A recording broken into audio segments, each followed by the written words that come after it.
The Last Jedi at Star Wars Celebration. I go look at some really expensive statues. And Kitster's back!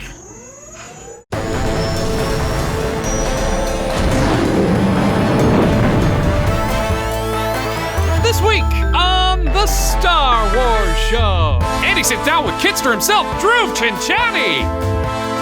We check out the unsung heroes of Rogue One and much, much more. Now, from the Lucasfilm headquarters, it's the Star Wars Show. Hi, I'm Anthony Carboni. And I'm Andy Gutierrez. Welcome to the Star Wars Show, the only show in the world that has had the guy who played Kitster in the Phantom Menace on the air twice in less than 3 months. You're really living your dreams. I get to book the guests, and you all just have to deal with it. So we're doing Kitster all the time. I don't know if we should do all Kitster all the time. That's just what you think. Kicking things off this week with a bit of Star Wars The Last Jedi news, Lucasfilm President Kathleen Kennedy and The Last Jedi director Rian Johnson will appear together on stage at Star Wars Celebration Orlando. The panel is set for Friday, April 14th, and if you've ever been to a Star Wars Celebration panel, you can bank on there being plenty of surprises, special guests, and unforgettable moments. For tickets and more details, head to StarWarsCelebration.com. Speaking of, if you're in Orlando for Celebration and need a handsome new Luke Skywalker action figure, look no further than this Star Wars 40th Anniversary Luke Skywalker Celebration exclusive from Hasbro. The figure stands 6 inches high, features 18 points of articulation, comes with a lightsaber, blaster, and pilot helmet, and comes on a handsome replica card for the original Kenner Luke Skywalker X-Wing pilot action figure. And he can be all yours at Star Wars Celebration. Hey, weren't you at Sideshow Collectibles on Friday? Yes, I was, Andy. That was a great segue and incredibly well timed. Would you like to see what I did? Would I?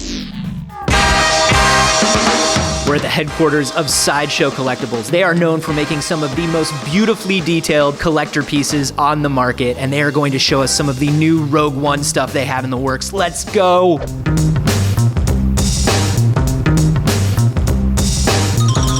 Oh my God!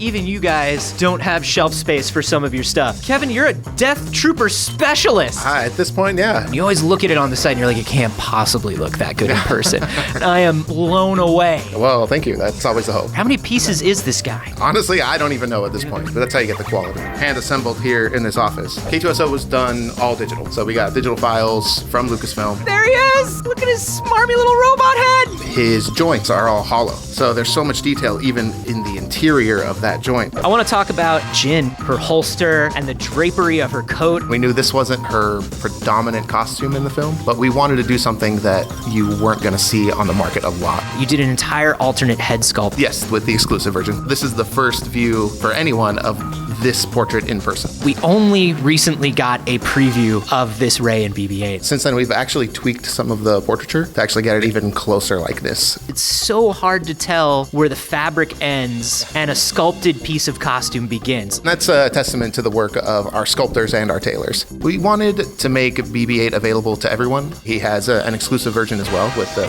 thumbs up flamethrower. Nice! And you've got one of the in-progress models here. Yes. So it's on the head and the dome. Oh, what a good place to work. Thanks to the entire Sideshow team for letting me walk around their office screaming at every amazing thing they do today. Remember, if you want to find out more about the Rogue One exclusive editions, you can head to Sideshow.com to find out pre-order information. I am going to sneak this Boba Fett out with me a piece at a time. Wish me luck. The captain says you are a friend. I will not kill you.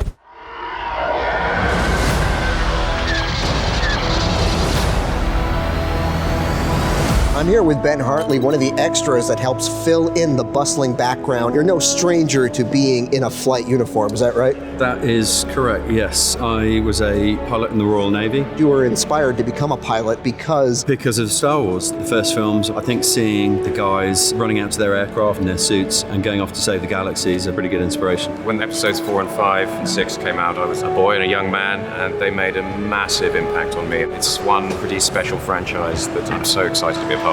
My father was working for the United Nations, so we moved around a bit. We ended up in a place that had a British school and an American school, and Star Wars was what linked those two schools. It's a breathtaking privilege, really, when you get the call. It's just not something you even consider saying no to. You're being invited again into an enormous family. It's a huge privilege to be standing here in all of this. It's amazing. Now, Gareth certainly has a very distinctive style and his distinctive approach of capturing all this. How are you finding that? It was great, actually. it because it's so continuous and so flowing that you're kind of indifferent to that. You just do it.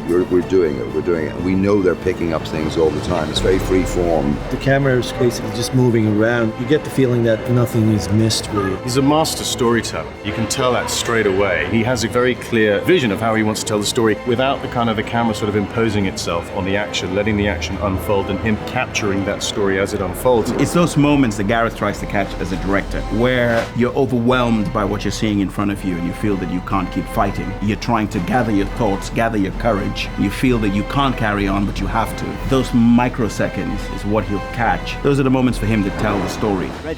Ready, standing by.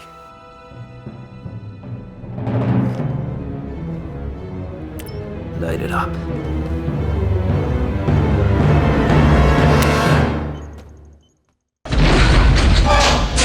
All right, you guys may know him as Kitster Benai from the Phantom Menace or the Holiday Space Wizard from the classic Star Wars show Holiday Special. Please welcome to the show my friend Dhruv Chanchani. How's it going? Welcome back. Thanks. So Dhruv, let's start at the beginning. How did you get the role of Kitster? I lived in England in the 90s, and the studios where they filmed all the indoor scenes was Leavesden Studios. It was like pretty nearby my school, so one day they just came to my school and they're like, who wants to be in a major motion picture over the summer? Yeah, I do. The first thing they did was just take like a headshot of everybody, and then they called certain people back to like read lines. And then that's when you found out it was Star Wars? So I actually kind of figured it out by myself because the script that I read was only like my scene, but I was like, Anakin, I know this name, because I had just read Shadows of the Empire like weeks before. And so I was on the drive home from the studio with my mom. I was like, I think this is for Star Wars. And the first episode of the Star Wars show, we did a bit called Everything is Important about Kitster. Yeah. You've shown it to you. And we talked about how your character's only in the movie for 88 seconds, and most of the time your hands are planted on the pod racer. Was that directed to you, or? It's probably more like a Ricky Bobby thing. Like I was just like, I don't know what to do with my hands.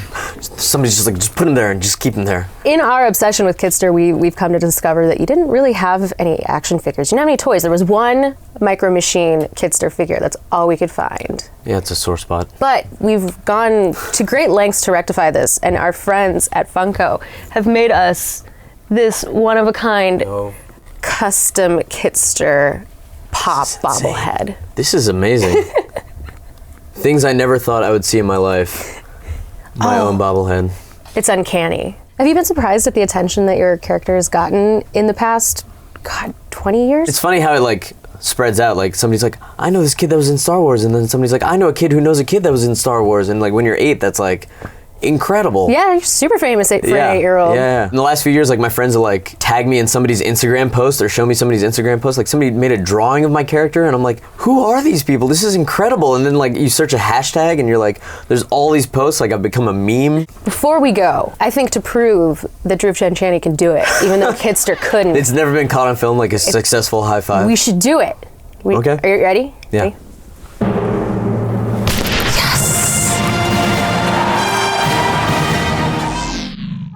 First of all, I am stealing that custom Kitster pop. No, you're not. Yes, I'm am. hiding it. Second of all, I need to declare from the rooftops that the person who said their favorite Star Wars alien of all time was Teak from Battle for Endor is correct. That was the answer we were looking for. You are the Last Jedi. Hashtag bring back Teak. That's not a real hashtag. Oh, it's super easy to make something a real hashtag. Can we make that a real hashtag? Frank, don't. See? Don't real do hashtag. It. Don't. Well, unlike you and your Teak fandom, our viewers came out in droves for Ahsoka, while others stuck to more eclectic choices like Colonel Gascon or Bane Malar. Oh, hey, Cheese. Good call. In case you missed it yesterday, StarWars.com had an exclusive excerpt from the latest Aftermath book, Empire's End. It was from this part. Don't read it in its entirety right now at StarWars.com. Read it right now. Freeze frame. Don't you? Now, if you'll excuse us, I need to go flooding all of my social media accounts with hashtag bring back Teak, hashtag battle for Endor, hashtag Wilford Brimley is canon. That's not. It's totally a thing. Not. That's Just not put them our up thing. and now they're a thing. Frank, don't do it. Frank, do it. Frank, be on the right side of history. Hashtag bring back Teak. He can turn into a little ball and just